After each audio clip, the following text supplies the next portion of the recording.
Hello, everyone, and welcome to the FTC Safeguards Rule podcast and recording. I'm joined by Lee Scorey and Luke Keeley. We are iComply with consultants like us, and we're looking at the FTC Safeguards Rule in a little bit of detail, pulling apart what it's all about, why it's so important, and importantly, looking at some key aspects of this important regulation and what people need to do.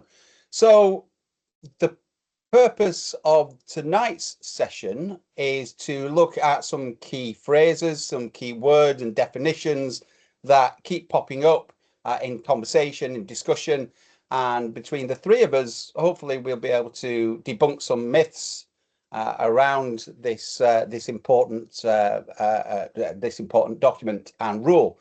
So, without too much faff and discussion, I want to dive straight into this, and this is open to both Luke and Lee to answer on this. What I want to do is look at a key word, and it's the word appropriate. It comes up a couple of times in other standards. And what I first would like to do is look at what FTC Safeguards Rule talks about in terms of this word. And then I want to discuss, if that's okay with you guys. Is that all right? Indeed. Yep. Excellent. Okay. So in terms of the standards for safeguarding customer information, this is what it says within the FTC Safeguards Rule. You shall develop, implement, and maintain a comprehensive information security program that is written in one or more readily accessible parts and contains administrative, technical, and physical safeguards that are appropriate to your size and complexity, the nature and scope of your activities, and the sensitivities of any customer information at issue. The information security program shall include the elements set forth in 314.4 and shall be reasonably designed to achieve the objectives of this part as set forth in paragraph B of this section. Okay, so there's a lot in there. Yeah, yeah.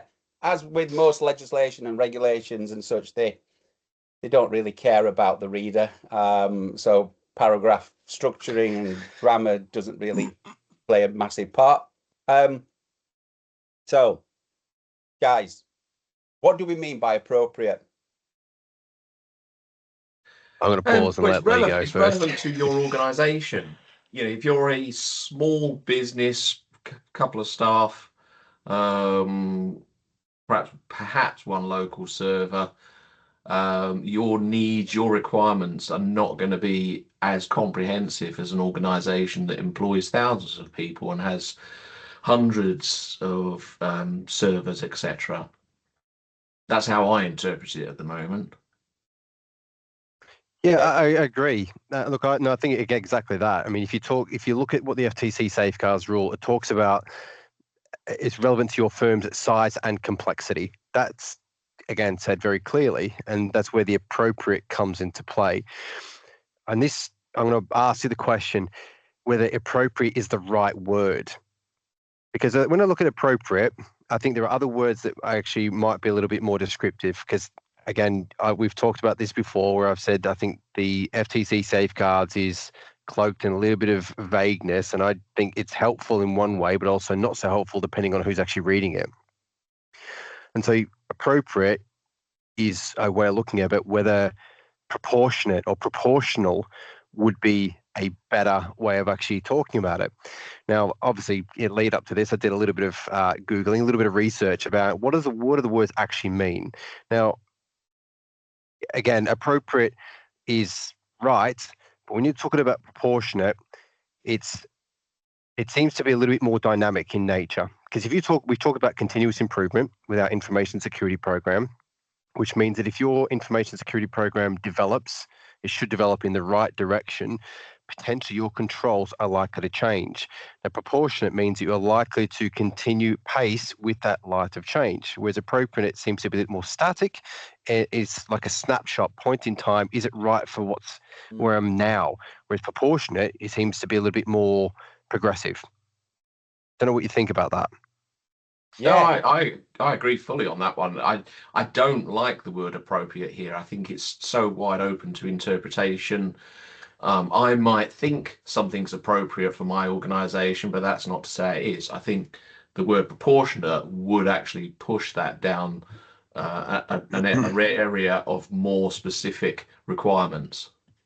Gary, sorry, you were going to say. No, I agree.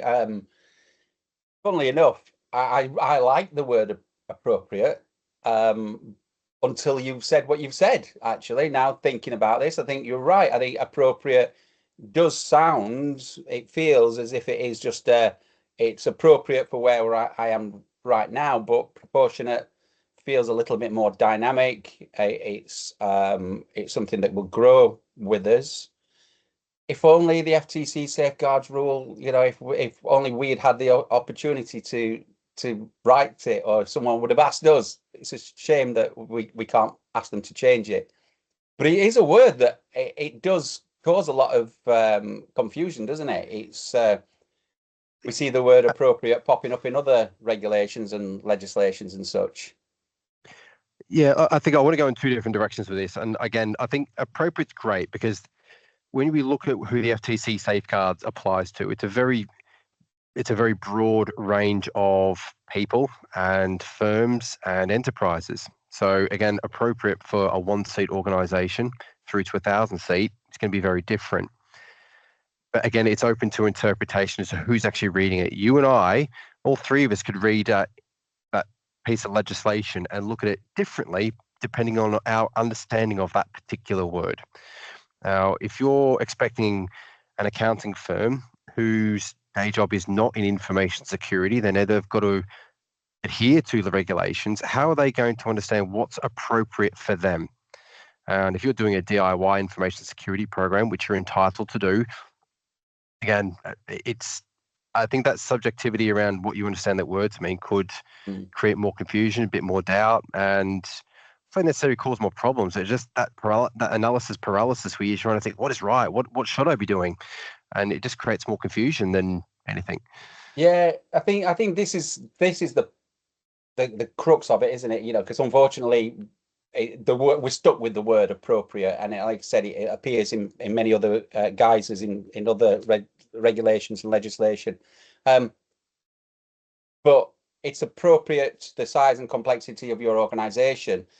And they've almost, I would suggest, they haven't finished the sentence, because what it should say is appropriate to the size and complexity of your organization compared to other similar organizations.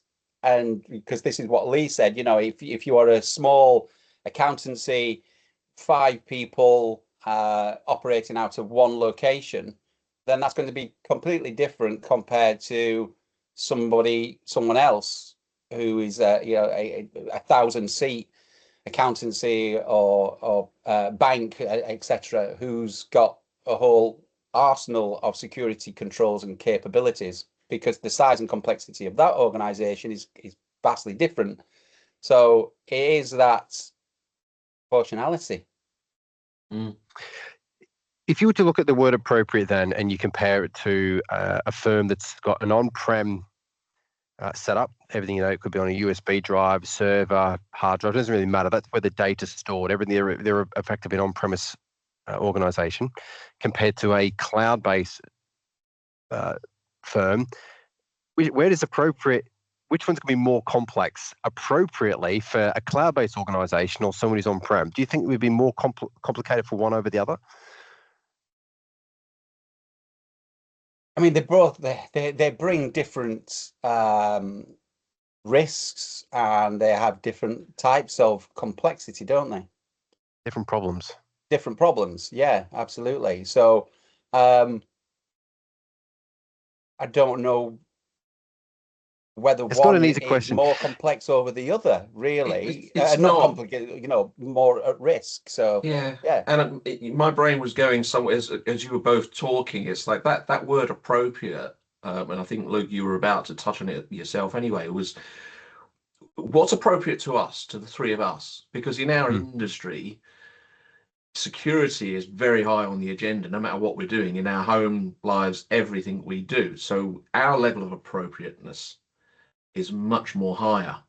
So there is a danger there, again, for smaller organizations to overthink and over implement what they really need.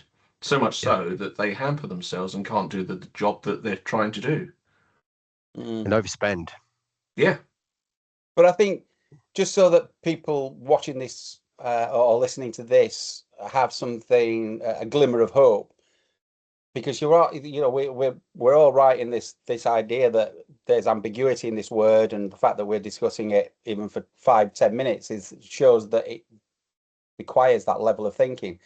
Is just to keep in mind that entire sentence, really, which is that it's about it's appropriate to your size and complexity, because I think this for me is a real key problem, that people will overcomplicate it, because they'll look at this and go, well, so does that mean I've got to implement all these security controls, and I've got to have CCTV all over the place, and I've got to have everything encrypted, and I've got to have everything this, and I've got everything that, and I've got to buy the latest this, and I've got to buy the latest that.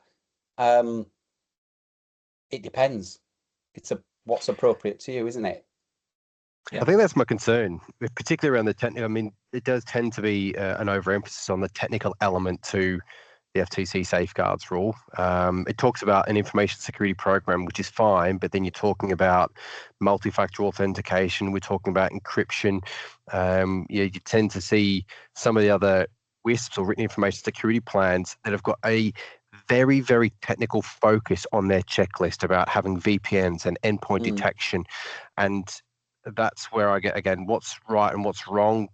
Again, open to interpretation, but that word appropriate, think, oh dear, what is right? And before you know it, you think, I actually don't know. I'll have a think about it. Before you know, that analysis paralysis kicks in. You're stuck in no man's land, thinking, I'll wait until I get the right answer, and you end up doing nothing in the meantime. Yeah, and I think you've raised an interesting point there. And again, back to that statement that I gave at the beginning, which is from section 314.3 of the FTC Safeguards Rule, which talks about the information security program that is written in one or more readily accessible parts and contains administrative, technical, and physical safeguards. So what kind of things should an organization be thinking about if we're talking about it being appropriate? What should be included within the administrative controls? Because I think technical, most people get, because like you just said, that people will say, yeah, I've got that clear in my mind, but again, it would be good to explore that. And physical, again, it's kind of obvious, people thinking locks and doors on doors and such. What do you think? What kind of controls do we think are administrative? So I think things like a non-disclosure agreement would be an administrative thing. And that's the kind of thing I would expect for you to have potentially with customers and suppliers. And that's an administrative thing that people might overlook. It could very well be the onboarding process or offboarding process for a new employee or a supplier or a customer, about how do you actually bring someone into the business. You introduce them to the services, you capture all their details, how that information is stored. And then if they decide to leave you for a different supplier, what's that offboarding process look like? In what information do you give to the customer or the new supplier or new firm that's going to be doing it? What level of, and this is, I'm just going to pause for a second, because I had this interesting discussion not so long ago where someone mentioned about intellectual property. And they talked around about proprietary information. And their view was, it's nothing an accountant does is proprietary. Nothing. So I'm going to pause for that one. Unless you are creating your own technological solution. And I'm thinking those are completely different asks there. You're talking about, I mean, I'm going to loop back onto this. There is actually a causal link to all this as well. Everything, in my view, an accountant does is proprietary, because it's not just about the service you bring. It's just if anything you do in your firm creates some level of value, that's proprietary to you, because you've got your secret sauce, you've got your know-how, your processes, you've got how you engage with your customers. That's proprietary information. Now, when we talk about the administrative side of things, how much of that are you prepared to share with that new supplier? Are you going to share any of your processes, or are you simply just going to do, that's the customer's information, hand it over, job done? So that's an administrative thing you might want to have a very clear idea on, because I don't know how often accountants find customers leaving from one to the other, but it's certainly a question, or you should be asking, how would I deal with that if somebody else took a customer away from me? Yeah, no, I agree. Lee, what's your thoughts about administrative controls? What kind of things would Yeah, you I look mean, at? it is very much what Luke has just said. I think it's the softer skills. I'm trying to draw a connection, because a lot of what we do in terms of securing things is to do with IT. Okay, we can't avoid it. It tends to go with the IT function. So again, it's all of those paper-led softer skills, as Luke said, about onboarding, offboarding, controls within IT itself. So access to, they have admin access to your systems. So if you're a fairly large organization, how are you controlling what they are doing? What are we doing to make sure that this is all secure? I think, yeah, I'm going to oversimplify this, right? I said it at the outset. People are pretty much, if you said to them technical controls, most people would go, yeah, I get that. Encryption, VPNs, firewalls, malware protection, that kind of thing. If you say to them physical controls, they'll go, yeah, I get that. It's maybe CCTV, it's alarms, it's locks on my doors, all those kinds of things. Administrative controls is everything else. it's it's basically it's a bucket of whatever else you need to protect your organization, appropriate to your organization. Like Lucas said, onboarding of new suppliers, onboarding of customers, onboarding of employees, management thereof. Administrative controls would be your audit process, for instance. That's a good administrative control to make sure that you are doing the right things. Administrative controls could be your policies, making sure you have written policies and that they are supported by senior leadership. So you have regular management reviews around security, and that it's the admin. It's the nuts and bolts. It's the softer stuff. It's the less sexy side of security. It's the bit that, let's be honest, it's about keeping your house in order, isn't it? It's the admin. I think they arguably are just as important as the technical controls. Because if you look at, again, FTC Safeguards Rule, let's go back to it. What does it actually ask? Continuous improvement. Your information security program has to be kept up to date, which isn't just about the actual technical controls, it's making sure you've got the information security program in place. The other thing it asks for is an incident response plan, which largely is going to be an administrative control about how you actually respond to a certain scenario, or generically, what do you do if something bad happens? It doesn't have to be, a cyber attack. It could actually be a burglary, or if you lose a laptop which has got sensitive data in it. It could be any number of different things. That's another administrative control. And again, we've talked about the supplier angle. Again, yes, it's going to be enforced probably through elements of technical controls, but then the administrative things are equally as important, where you're having to review them on a recurring basis. You've got that contract in place. You've got an SLA agreement. You're doing access control reviews and non-disclosure agreement. Those are all administrative tasks which form part of an information security program, not a cyber security program, which is the technical element. Yeah, I completely agree. And the interesting thing around this is we've talked about the physical controls, we've talked about technical and admin. Within admin comes training, and we talk about people all the time. It's who's using the technology, who's locking the front door at the end of the day. I worked with a client who was repeatedly having security problems because people kept forgetting to lock the kitchen window, and they were having regular issues around just it's an administrative control, right? So how do you fix that? It's reminding people, training people on the importance of locking windows, locking doors, and such.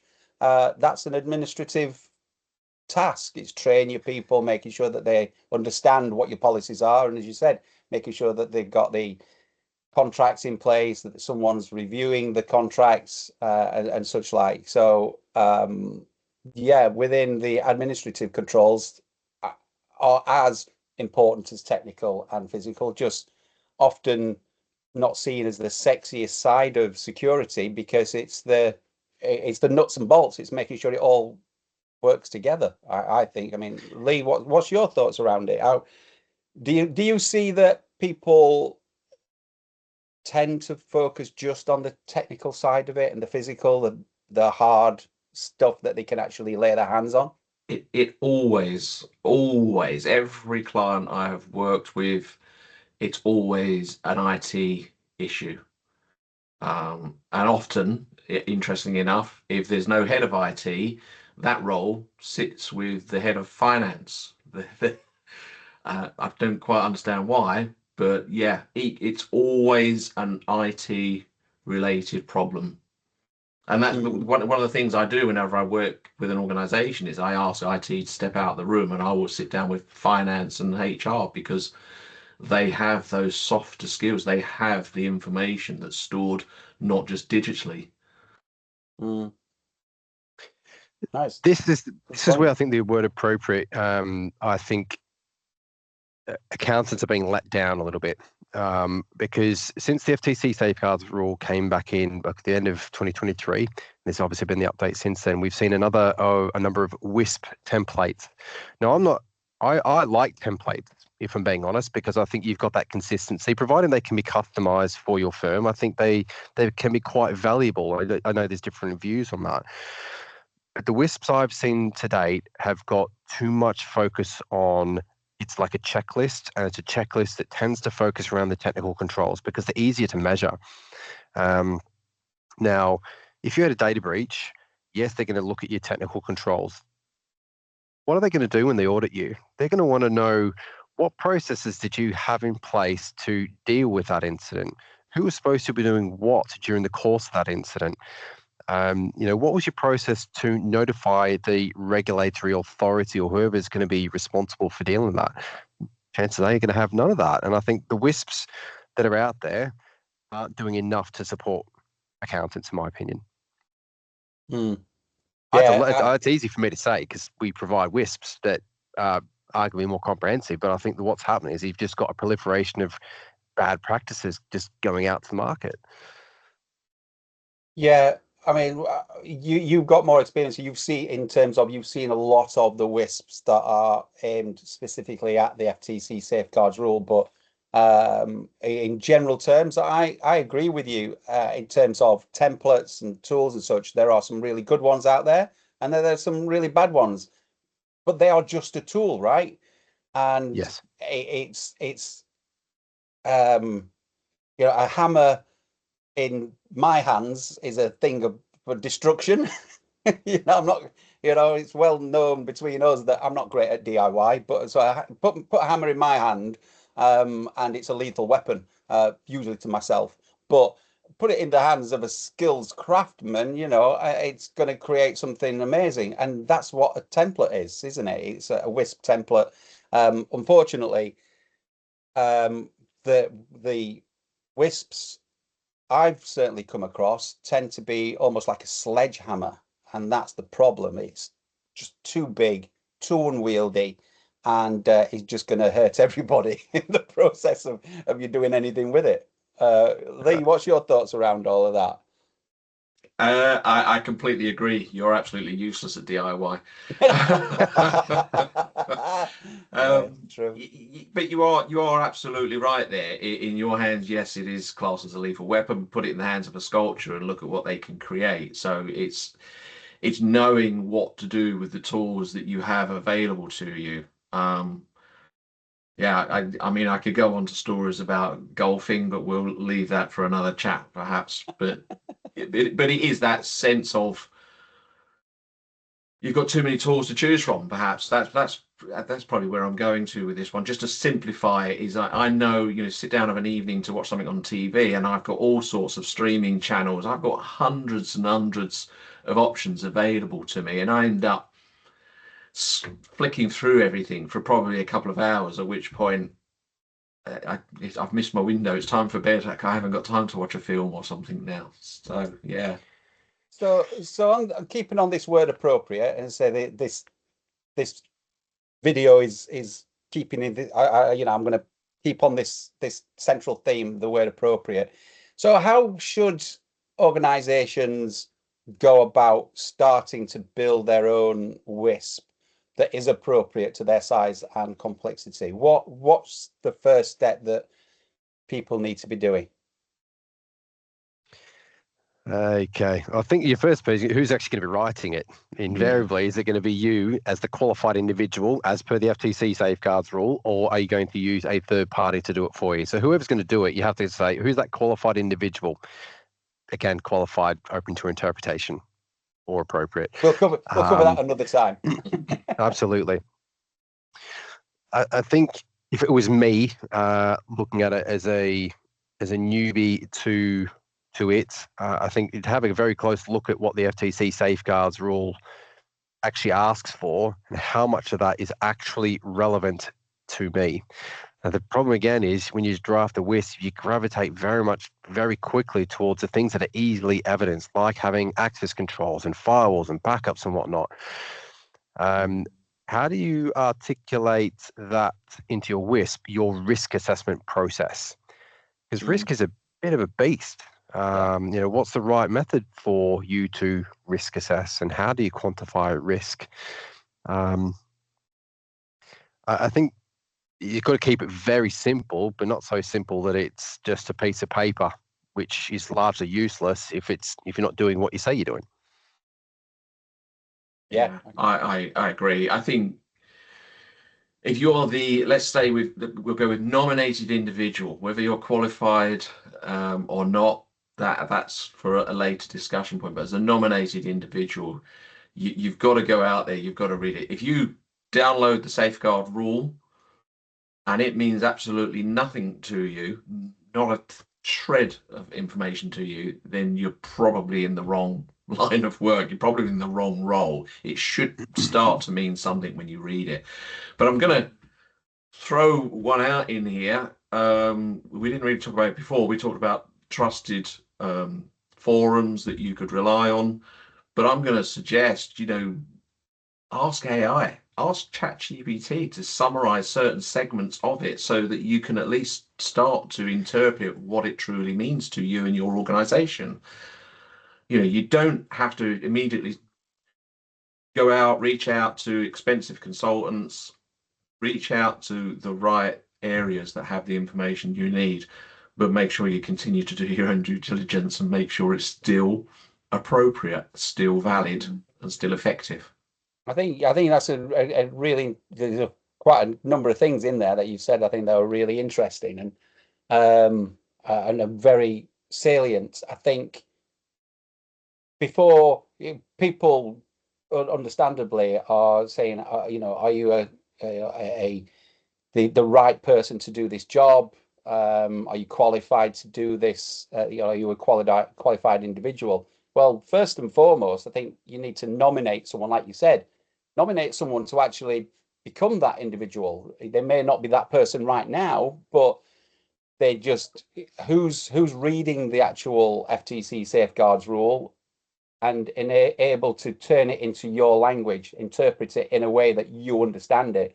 And yeah, you're right. Chat GPT it's great for being able to take, and obviously other AI tools are available for you to be able to take a look at a section. And if you read it and you think that's just impenetrable, I can't understand what is that telling me, then you can take a section, put it into AI and say, repurpose this and explain it as if I'm a 5-year-old, and it will explain it in a way that then helps you go, oh yeah, I understand what I'm being asked to do now. And that's not dumbing it down to, to a 5-year-old's and saying that people are stupid. But unfortunately, as when I read that section right at the outset, some of the text is almost impenetrable, and you have to read it and reread it and kind of go, right, okay, I think I understand what the thrust of this paragraph or this section is trying to get at. So you need to make sure that you understand it, and then, and I'm going to keep on saying it, it's then you can see how do you apply it in an appropriate way, proportionally to your organization, can't you? Mm-hmm. But I think before you become a qualified person, you have to be a nominated or nominate someone. So that's where I would start. I think you're right, Lee. It's find someone who's interested in this in your organization, and someone needs to be interested to start to make headway and understand.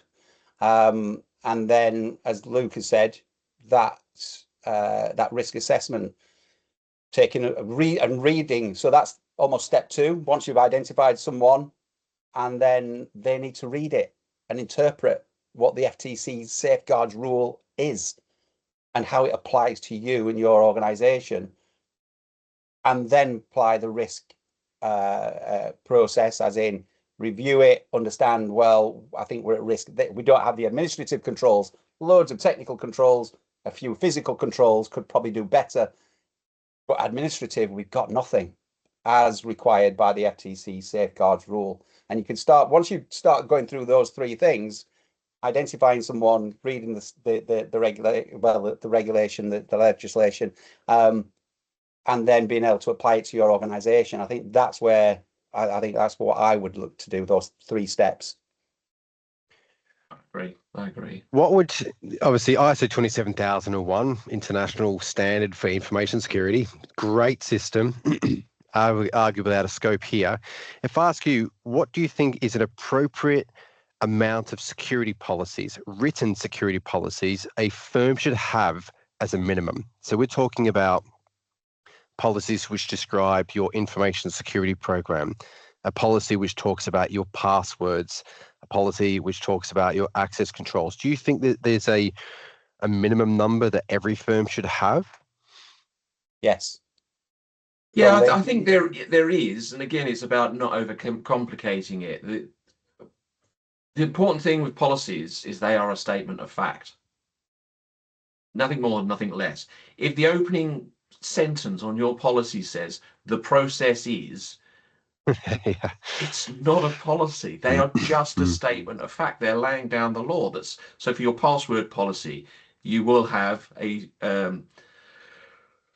suitably complex password, i.e., well, we'll get into the IEs in the process document. I nearly did it there, but we'll have a secure password on all of our critical systems. That's your password policy. Yeah. So yeah, I completely agree. A policy is, as Leah said it so well, it's a statement of fact. And to answer your question very pointedly, Luke, I think there is certainly from a 27001 perspective, it quite clearly states you shall have a policy for access control. You shall have rules defined by whatever, and rules is a policy. Okay. So there is a minimum. I would say there's off the top of my head, I'm not going to list them all, but there are 9 policies that are what I would term as mandatory, that you would be expected to have in place. An acceptable use policy is probably the one that is most often used, and the acceptable use is, this is the acceptable use of, and then you define the various different areas of your business. So it might be acceptable use of mobile devices, might be acceptable use of the internet, acceptable use of email, and such. But Lee said it so well. Policies are a statement of fact. There's no ambiguity. There's no wiggle room. You're setting out your expectations, and we all have policies even in our personal lives. We might have a policy of, I don't know, not eating cake and sweets and such during the week, but we will eat them at the weekend. That's our policy on. It's a bad on policy. Yeah. That's how I keep myself. That's not getting trimmed. signed off in my household. Yeah.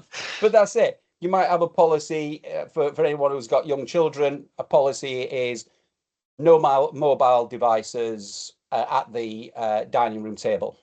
So that's it. Is there any wiggle room on that? It's not.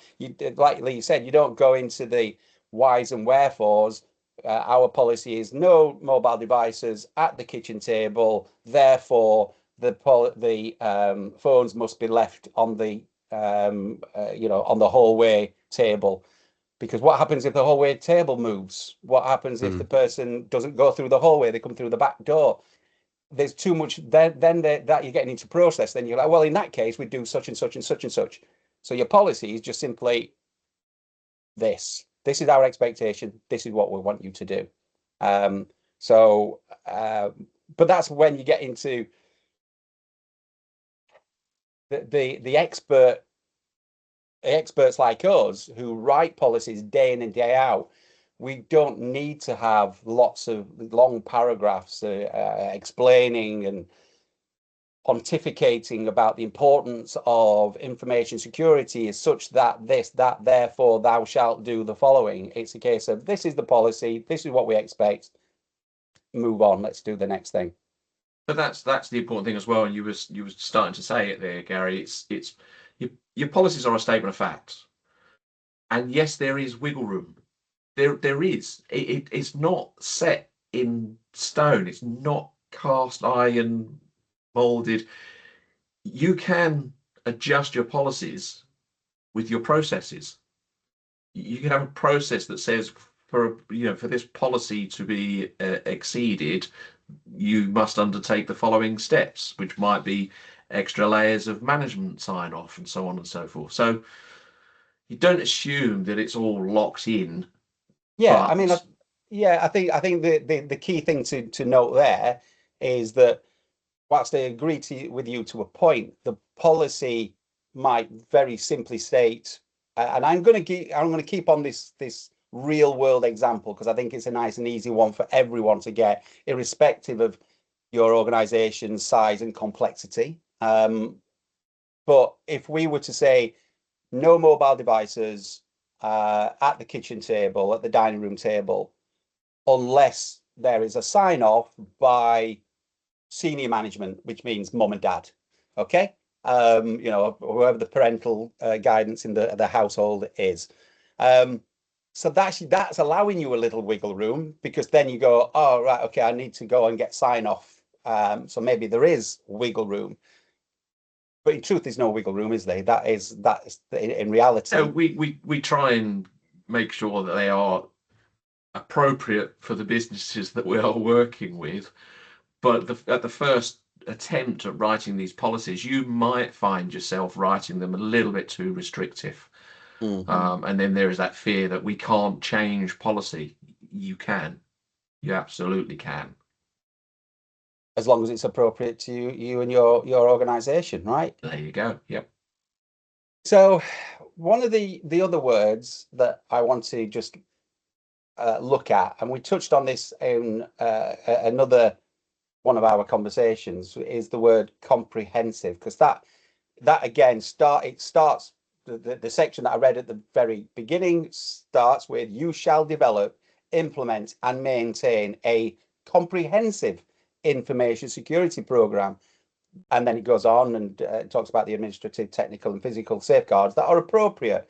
So are those two words at odds? It's comprehensive, but it's also appropriate. So what's our thoughts around that particular word? How can we have something that's comprehensive but is also adaptable and to dependent upon our business?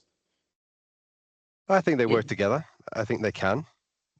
Comprehensive, again, it's easy to draw a comparison between a single seat organization and 1,000. Now, a single seat organization that has no on-prem footprint whatsoever, is only using cloud-based solutions and a managed service provider, what's comprehensive for them might very well be, well, I've got no on-prem infrastructure, so therefore I don't necessarily need all the physical controls that having an office might need if I'm working from home.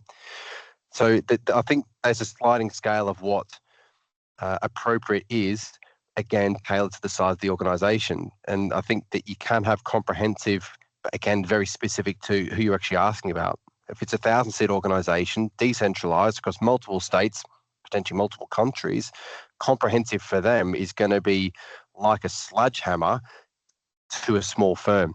So I think that can work quite nicely if you look at the relevance of what's appropriate for a single seat compared to a much larger organization. Comprehensive will differ based on that. Yeah. What's your thoughts, Lee? Yeah, I agree with what Luke said, but I don't like the two words being used together in this document. It's proportionate. Just, yeah, it is. That's the key word. Let's get that put into the safeguard rule. I think it is. You know, we deal with legal terms. I think if a legal person was to look at an appropriate comprehensive, that even their head would go into a spin.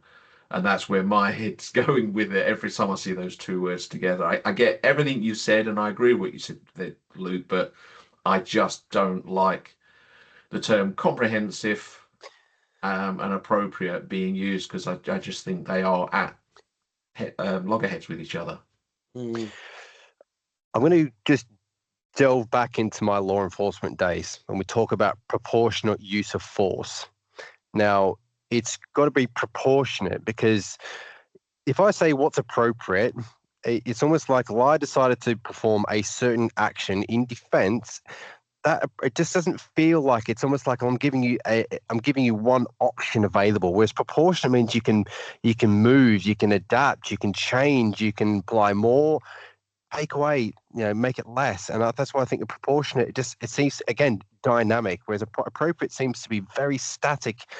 Look, I'm not an Oxford dictionary guy, but my interpretation of appropriate seems just like you've got one solution that'll work for that. Whereas proportionate, you can adapt and include new tools, adjust your policies if needs be. Well, I'm going to, because we've gone back onto the word appropriate, we're going to get back onto comprehensive in a second, but I am going to say what the way you just put it there, Luke, is really a compelling example, actually. I like to say I've never had a problem with the word appropriate. I have actually said on many occasions I like the word appropriate. It's written within GDPR and UK Data Protection Act. It talks about appropriate in there, appropriate safeguards and such. But given the example you've given there, you've actually convinced me that actually proportionate is a better way, because you're right. If someone was to attack you in the street and you say, I thought it was appropriate for me to punch them in the face and then repeatedly kick them because I didn't want them to get back up. Well, that's not really proportionate. It might be appropriate because you were being attacked. You might, it's overkill. So I think, yeah. But like you say, look, we're like, one, we're not lawyers, and two, we're not Oxford English, experts and looking to pick apart these words in the totality. But it's important for people watching this, for them to just feel almost confident that actually we are having this debate about some key words, and that they themselves should just look at this word and apply it to their business proportionally and appropriately. But I am going to just come back to this word about the comprehensive, because again, for me, from a simple perspective, what does comprehensive mean in its simplest terms? I think it means that you're not forgetting anything. That's how I interpret this for this kind of regulation. And again, when we talk about information security in its broadest sense, and we think about security standards like ISO 27001, the reason I like that kind of standard is it is comprehensive. It looks at administrative controls. It looks at people controls. It looks at technical controls. It looks at physical controls. Within there, you've got everything from malware all through to supplier management, to people, to training, to onboarding. It's a comprehensive approach to security, isn't it? That's how I read it, and that's why I think when it starts out by saying you shall develop, implement, and maintain a comprehensive security program, and then it very quickly follows that by saying you have a readily accessible WISP that it contains administrative, technical, and physical safeguards. So if you just have a WISP that is very technical led and just has almost a checkbox approach, oh, look at this, we've got all the technology sorted. But what you don't have is the administrative controls, like the policies, the training and such. I think that's where you fall down on the test of, is it really comprehensive? Have you covered everything? And again, I was going to ask the question earlier, but it didn't really feel it was the right time. But when you asked about, honestly, I think, again, WISPs, and are they, what I have seen so far, are they appropriate? No, I really don't think that they are. I just don't think that they are going into enough detail to give an accountant or a tax firm or a finance institution the right amount of information to do what's right to make them comply. And So they're not, again, are they not appropriate and not comprehensive enough? both. Right. I think both. I think when you talk about an information security program, again, you can go into War and Peace, but you can keep it very simple. But again, for it to be appropriate, it needs to cover all three elements: the technical, the administrative, and the physical safeguards. And it needs to detail them in sufficient detail, why they're relevant to that particular firm and how they're actually being applied within the firm. So again, I think this is one of those teething problems. It is still relatively new to the industry, and it will continue to grow. It will continue to evolve, but as it stands, there is areas for improvement. And this, again, back to this comprehensive word. So I completely agree with everything you've just said there, Luke. I think that's the problem with a WISP. It is a sledgehammer. We've said it a couple of times, and it's a blunt instrument sometimes, and it may not contain everything that you need. But this comprehensive, it should cover all those aspects that we've just mentioned there. But in terms of the FTC Safeguards Rule, for it to be comprehensive, it talks about, again, in this paragraph, it talks about the nature and scope of the organization as well. So would that fall into it? Is that a case of, oh yeah, we're really secure, but only for this little office over here that we do these things? Is that it's not, you can't, there's no wiggle room around that? Is that right? It has to cover the whole organization. Yeah, my understanding is it's the whole organization. It's not, and we are getting into parallels with 27001, ISO 27001, or we're not getting into parallels, because you can designate a process or a product or a team that's within the scope of your ISMS and your information security management system, and the rest of your business is not. But with the safeguard rule, if you're an accountancy firm, then I think all aspects of that business have to come under. They're all within scope. You just have to then determine what are the processes that actually tie into that scope. I think it probably asked the questions about, because consumer data, customer data is central to this, in saying, well, how does what I do relate to the protection of that customer's data? Does my car that I travel from home to work, is that in scope for protection?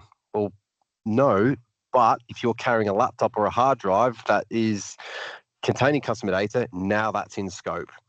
So I think scope really depends on how customer data features in the organization. Yeah, which again could change. Yeah, but I think that's a really good, again, a good takeaway for people, is just to keep that in mind. We're talking about the it's about what where are you processing customer information? Because that's what the FTC Safeguards Rule is all about. It's about protecting customer information.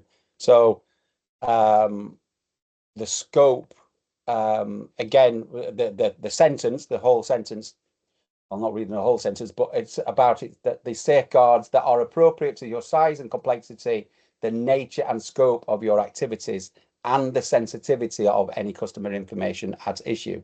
So, you know, that last part of that paragraph, I think, is really important, that it's about that it's appropriate to the size, to your size and complexity, and the nature and scope of your activities.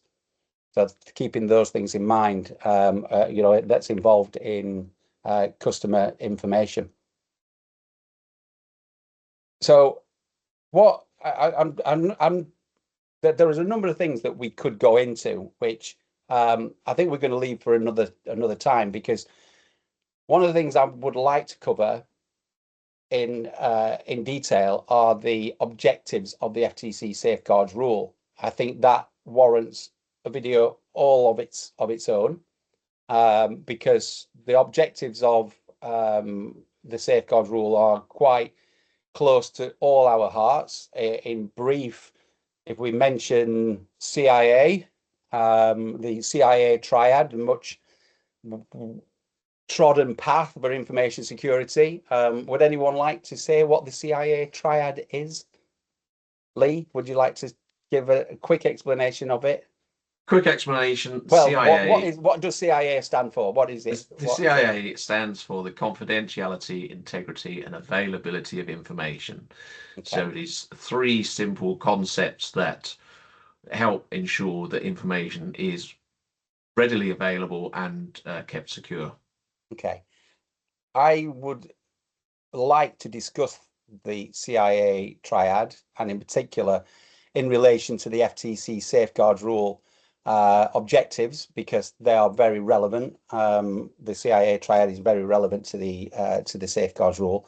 But we'll do that on another video, another webinar, because I think it deserves a detailed analysis. When you consider that for the last 50 minutes, all we've talked about are two key words, which is appropriate and comprehensive. I think we covered that in quite a lot of detail.